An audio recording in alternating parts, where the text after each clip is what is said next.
Something did happen, but it happened to her.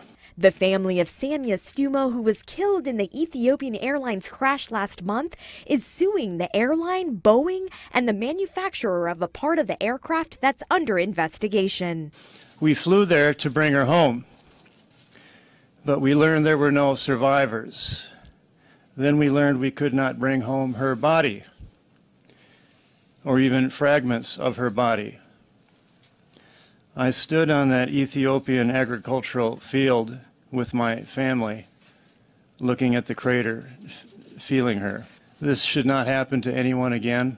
It's the first lawsuit filed on behalf of a U.S. victim from the Boeing 737 MAX crash in Ethiopia, and the first to also target the airline and parts manufacturer Rosemount Aerospace Incorporated.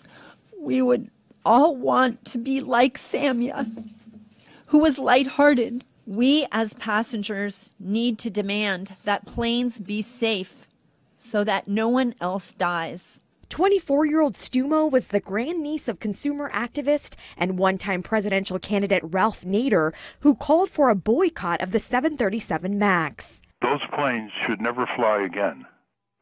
Those planes, the 737 MAX 8, must be recalled. The family accuses Boeing of putting, quote, profits over safety, and says the U.S. Federal Aviation Administration must also be held accountable for certifying the 737 MAX.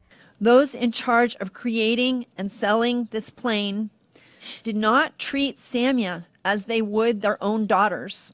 Stumo's parents say Samya had just started a new job in Washington, D.C., near their family, and had been sent on a work trip to Uganda. She was among 157 passengers killed in the crash.